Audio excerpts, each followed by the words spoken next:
Shalom adik-adik. Bagaimana kabar kalian? Semoga kalian dalam keadaan sehat, kuat, dan selalu bersemangat. Nah, sekarang kakak bareng Kak Karen mau memimpin kita dalam praise and worship. Sebelum itu, mari kakak pimpin kita dalam doa. Kita lipat tangan, tutup mata, dan tundukkan kepala. Adik-adik, mari kita berdoa. Tuhan, terima kasih karena Engkau telah memberikan kami kesempatan untuk memuji dan menyembah Engkau. Sebentar kami ingin memulai ibadah kami. Kiranya Engkau memberkati kami dari awal, pertengahan, hingga akhir. Hanya dalam nama-Mu kami berdoa dan mengucap syukur. Haleluya. Amin. Yeay, adik-adik masih pada semangat kan? Yuk bangkit berdiri dan kita mau sama-sama nyanyikan lagu dari Terbit Matahari. Musik.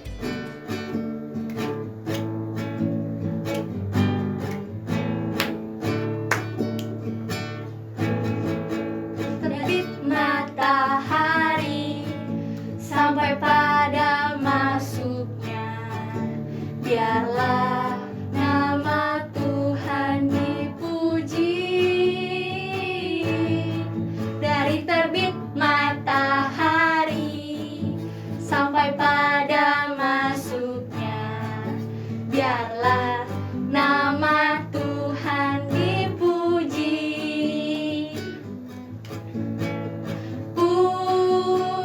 Puji Tuhan, puji Tuhan. Dari terbit matahari sampai pada masuknya, biarlah nama Tuhan dipuji. Puji Tuhan. Puji Tuhan, puji Tuhan. Dari terbit matahari sampai pada masuknya, biarlah nama Tuhan dipuji. Biarlah nama Tuhan dipuji. Tepuk tangan. Adik-adik di rumah tahu gak kalau kita semua itu anak raja? Jadi kakak anak raja, Kak Karen anak raja, dan kalian semua juga anak raja. Yuk, jadi kita mau nyanyikan lagu Aku Anak Raja. Musik.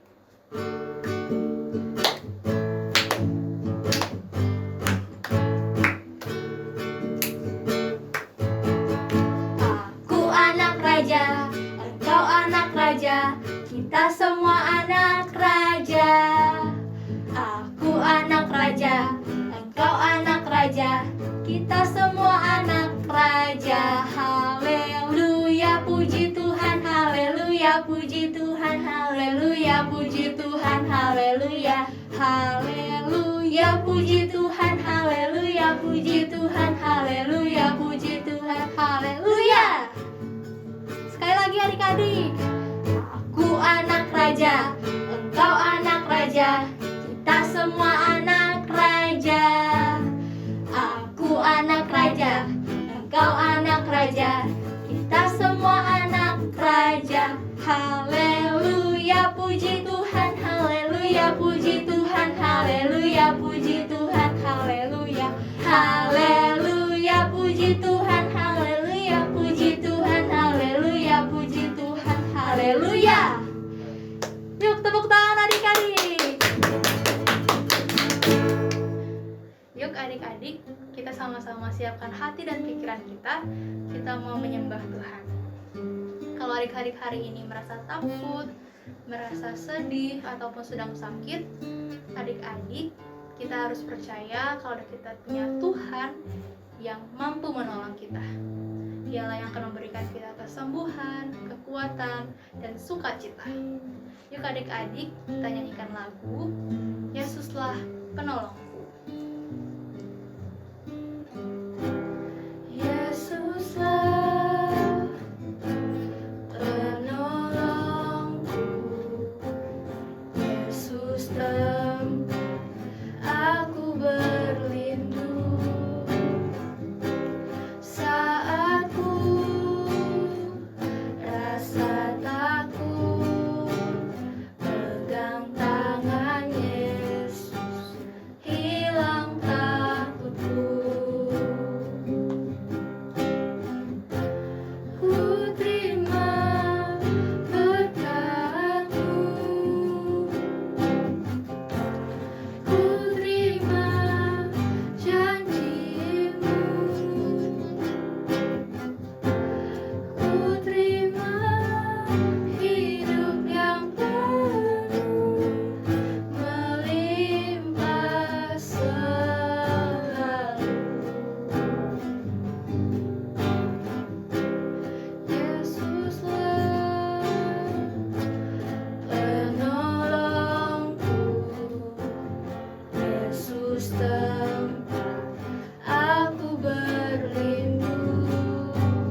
Adik-adik, mari kita sama-sama berdoa. Tuhan Yesus, kami bersyukur kalau kami boleh memuji dan menyembah Tuhan. Kami juga bersyukur kalau kami punya penolong seperti Engkau. Tuhan Yesus, sekarang kami akan mendengar kebenaran firman Tuhan. Kiranya Tuhan tolong kami supaya kami dapat fokus mendengarkan firman Tuhan. Terima kasih Tuhan Yesus, hanya dalam nama Tuhan Yesus kami berdoa dan bersyukur. Haleluya. Amin. Yeay, tepuk tangan. Shalom adik-adik, apa kabar hari ini? Kakak percaya adik-adik kabarnya luar biasa. Nah adik-adik, kali ini kakak akan membawakan cerita firman Tuhan kembali kepada kita di minggu yang ketiga ini, yaitu super kebenaran Tuhan Yesus menyembuhkan dan memulihkanku. Tuhan Yesus menyembuhkan dan memulihkanku, yang terdapat di dalam Alkitab 2 Raja-Raja pasal 5 ayat 1-11. Nah, cerita kali ini masih sama dengan cerita minggu-minggu sebelumnya, adalah tentang Naaman dan pelayan perempuannya. Nah, cerita firman Tuhan kita kali ini adik-adik yaitu tentang Naaman dan pelayan perempuannya yang tadi ya kakak sudah ceritakan. Nah, Naaman itu adalah seorang panglima. Dia adalah seorang pemimpin perang. Nah, Naaman menjadi panglima perang saat bangsa Aram berperang melawan bangsa Israel. Nah, di situ bangsa Aram memenangkan peperangan. Nah, waktu mereka menang adik-adik, nah bangsa Aram menjarah tuh. Mereka mengambil segala ternak, binatang, dan termasuk anak-anak Israel, orang-orang Israel. Nah, salah satunya adalah ada seorang perempuan Israel yang menjadi pelayan di rumah Tuan Naaman. Nah, panglima Naaman ya. Nah, apa pekerjaan pelayan perempuan itu? Dia adalah orang Israel. Nah, dia bekerja di rumah panglima Naaman. Dia membantu membersihkan rumah, mengerjakan pekerjaan rumah, membantu istri Naaman. Nah, adik-adik, pada saat itu panglima Naaman ternyata kena sakit kusta. Adik-adik tahu tidak, sakit kusta di masa itu adalah penyakit yang sangat ditakuti oleh banyak orang. Karena apa? Karena sakit kusta biasanya kalau seseorang menderita sakit kusta saat itu, mereka akan disingkirkan, mereka akan dipisahkan dari keluarganya, mereka juga akan dipisahkan dari banyak orang-orang yang sehat. Kenapa? Karena penyakit kusta dianggap berbahaya dan sangat menular. Nah, adik-adik, bayangkan saat itu seorang panglima perang, orang terhormat, dia sedang sakit kusta. Dia bingung dong, seorang panglima sakit kusta bagaimana? Dia sedih, dia berpikir bagaimana supaya bisa sembuh. Banyak kekhawatiran di dalam hatinya Naaman. Dia berpikir kalau saya terus-terusan sakit kusta, saya akan dipisahkan dari keluarga saya akan dipisahkan dari teman-teman saya, atau mungkin bisa-bisa Raja Aram tidak pakai saya lagi. Masa seorang panglima yang dipakai adalah sakit kusta? Jadi dia berpikir, dia sedih. Dalam kesedihannya itu, istrinya juga sedih di rumah. Dia juga bingung, bagaimana ya? Anak-anak, ekspresi seorang yang sedih itu mereka biasanya akan selalu menceritakan apa yang ada di dalam hatinya. Mungkin saat itu kedengaran oleh seorang pelayannya, ya, yaitu adalah yang orang Israel tadi yang tinggal di rumah Naaman. Nah, pelayannya itu dia tahu, karena dia orang Israel. Dia tahu di Israel ada Allah yang sanggup menyembuhkan. Ada Tuhan yang sanggup memulihkan. Dia berbicara kepada nyonyanya, "Ibu, mungkin kira-kira seperti ini. Coba Bapak dibawa saja berobat, kalau bisa dibawa ke nabi di Israel. Di sana ada seorang nabi yang bisa menyembuhkan. Nah, banyak orang-orang disembuhkan di sana." Nah, terus nyonyanya panglima Naaman berpikir, "Oh iya ya, saya akan bicara dengan Naaman." Dia berbicara kepada Naaman, kemudian Naaman juga pamit kepada raja bahwa apa? Saya pengen datang ke Israel, saya mau disembuhkan. Nah, raja juga senang, berarti dia bilang ada harapan Naaman bisa sembuh. Oke, kalau begitu. Nah, tahu tidak, raja membawakan hadiah banyak sekali persembahan dari raja. Katakan, berikan ini kepada Raja Israel. Nah, saat kamu datang nanti ya, kamu kasih ini kepada mereka. Nah, supaya kamu juga bisa diterima. Dan dengan harapan juga supaya dia bisa dipulihkan. Nah, pergilah Naaman dengan perwira-perwira itu. Nah, karena Naaman anak-anak, seorang perwira atau pejabat yang tinggi, itu kalau dia kemana-mana banyak pengawalnya. Nah, Naaman seperti itu. Dia pergi ke bangsa Israel, ke Raja Israel. Tapi Raja Israel merasa sedih. Saya katakan dia mengoyakkan baju, ngapa dia memberi saya ini? Dia mau menghina saya ya? Apa ya? Terus dia enggak, saya kan tidak bisa menyembuhkan. Dia bilang, bukan saya ini bukan Tuhan. Saya tidak bisa. Nah, di situ ada seorang abdi Allah yang bernama Elisa.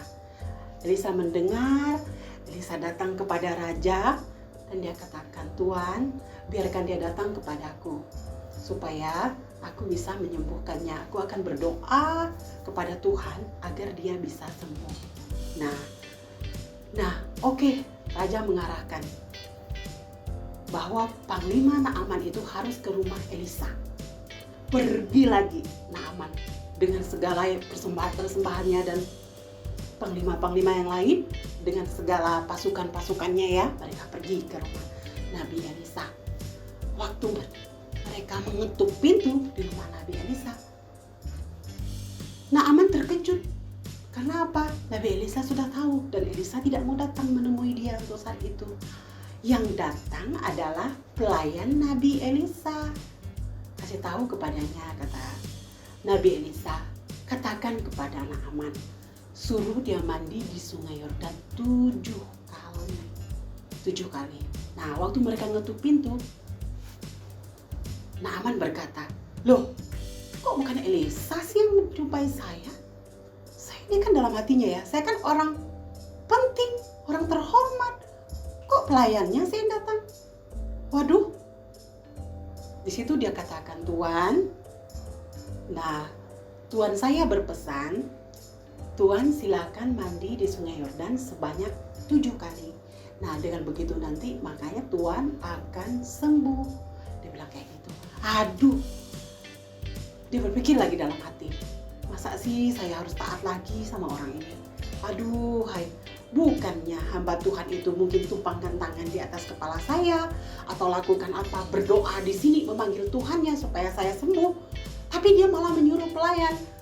Terus pasukan-pasukan yang bersama Panglima Naaman berkata, Tuan, tidak susah kok kalau hanya mandi. Gampang kok Tuan, hanya melakukan pekerjaan itu. Yang penting kan Tuan bisa sembuh. Nah, terus Naaman bilang, masa mandinya di sungai Yordan? Gak ada sungai lain ya? Di daerah kita kan banyak. Di Aram kan banyak sungai. Dia bilang itu, kenapa mesti mandi? Terus tentaranya bilang apa? Pasukannya Panglima Naaman, Tuan, taati saja Tuan. Apa katanya? Tak apa-apa Tuan, itu tidak susah kok. Akhirnya Naaman taat kepada kata-kata pelayannya Elisa dan kata-kata dari perwira-perwira yang lain. Artinya anggotanya yang lain ya. Nah, pasukannya dia adalah panglima yang paling tinggi.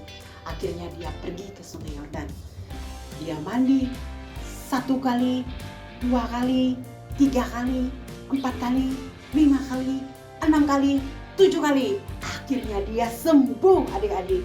Ayo adik, apa yang terjadi saat itu? Naaman merasa senang sekali. Dia sembuh. Terus dia membawa hadiah. Dia datang lagi kepada Elia. Dia katakan apa? Saya harus ketemu hamba Tuhan itu. Saya tidak mau ketemu pelayannya lagi. Saya mau ucapkan terima kasih kepada dia. Saya mau berikan dia hadiah. Dia bilang gitu ya anak-anak. Kemudian dia datang, dia membawakan persembahan yang diberikan raja tadi untuk hamba Allah itu. Tapi hamba Allah itu berkata, saya tidak bisa menerima karena bukan saya yang menyembuhkan Tuan Naaman. Yang menyembuhkan Tuan Naaman yaitu Allah kami, Allah Israel saat itu. Berkali-kali Tuan Naaman katakan, please Tuan, terimalah ini untuk Tuan. Ini tidak ada artinya buat saya. Kesembuhan dan sesuatu yang luar biasa buat saya. Tuhan hebat sekali, Tuhan luar biasa. Sekali lagi hamba Tuhan yang katakan, bukan saya yang hebat, Tuhan saya yang hebat. Baiklah Tuhan, kalau seperti itu, mulai hari ini saya akan menyembah kepada Tuhannya Tuhan. Saya tidak akan menyembah kepada berhala-berhala saya lagi. Saya bersyukur dan saya berterima kasih hari ini karena saya sudah dipulihkan. Nah, akhirnya dia berbahagia. Adik-adik, apa kesimpulan yang harus kita ambil kali ini? Nah, dalam cerita Naaman hari ini, adik-adik tahu tidak? Ada begitu banyak orang-orang di sekitar kita, mereka memerlukan kesembuhan, keselamatan terlebih lagi ya. Alkitab katakan kenapa Naaman berbahagia? Dia sudah pulih, sembuh secara jasmani dan rohani. Tubuhnya sudah pulih, sembuh. Hati dia percaya kepada Tuhan, ya, kepada Tuhannya Elisa. Dia sudah percaya kepada Allah Israel. Dia bilang saat itu, ternyata saya tahu sekarang di Israel itu ada Allah yang luar biasa, yang sanggup memulihkan saya. Saya sekarang hanya mau taat seperti yang dikatakan tadi. Apa yang dikatakan hamba Tuhan itu saya mau taat. Saya mau percaya kepada Tuhan, Allahnya Allah Israel. Nah, dikatakan di situ adalah dia mengalami pemulihan. Nah, adik-adik, tugas kita adalah sama seperti gadis yang pelayan di rumah Naaman tadi. Nah, dia sudah menerima Tuhan sebagai juru selamat. Kita juga sudah menerima Tuhan sebagai juru selamat. Adik-adik tahu tidak? Ada begitu banyak adik-adik ataupun orang lain di luar, tetangga kita atau siapa ya, teman kita ya, mereka merindukan keselamatan, mereka merindukan kesembuhan. Mari ceritakan kepada mereka bahwa Tuhan Yesus itu sanggup. Tuhan Yesus itu sanggup memulihkan. Tuhan Yesus sanggup menyembuhkan setiap kita. Tugas kita adik-adik adalah kita menyampaikan. Siapa yang memulihkan, siapa yang menyembuhkan? Adalah Tuhan Yesus sendiri. Nah, kita bersyukur ya adik-adik. Jangan pernah beranjak. Tetap berfokus kepada Tuhan. Percayalah dan bersyukur bahwa Tuhan yang luar biasa itu mengasihi kita. Dia mau supaya kita juga menjadi berkat bagi orang lain, supaya mereka mengenal Tuhan. Oke adik-adik? Nah, demikian firman Tuhan kita hari ini. Adik-adik, mari kita bersatu di dalam doa. Kakak akan doakan adik-adik. Kakak percaya kita yang sudah mendengar firman Tuhan, kita akan membagikannya kepada orang lain, supaya orang lain juga menerima keselamatan. Oke? Ya, lipat tangan adik-adik, kita berdoa. Kami mengucap syukur kepada Tuhan saat ini karena Tuhan baik. Kami sudah mendengar cerita tentang Naaman. Naaman disembuhkan secara fisik. Dia juga mengalami kesembuhan. Terima kasih Tuhan. Terima kasih, sungguh Engkau Allah yang benar, Allah yang hidup. Kami bersyukur memiliki Allah seperti Engkau. Kami tahu Tuhan, Alkitab berkata kepada kami, Engkau adalah jalan, Engkau adalah kebenaran dan hidup. Setiap kami yang percaya dan setiap orang-orang yang kami sampaikan firman Tuhan, apabila mereka percaya, mereka juga diselamatkan. Terima kasih buat firman Tuhan hari ini, menguatkan kami, meneguhkan kami. Kami bersyukur kepadamu, dalam nama Tuhan Yesus kami berdoa. Haleluya, amin. Ya adik-adik, terima kasih buat perhatian adik-adik hari ini. Adik-adik ingat ya, tetap jaga kesehatan, mencuci tangan, menggunakan masker. Sekarang adik-adik kalau pakai masker 2 ya, 2. Nah adik-adik tidak perlu keluar rumah kalau tidak terlalu penting. Adik-adik tetap menjaga jarak dengan orang lain. Terima kasih adik-adik. Sampai jumpa di sekolah minggu depan. Tuhan Yesus memberkati. Bye.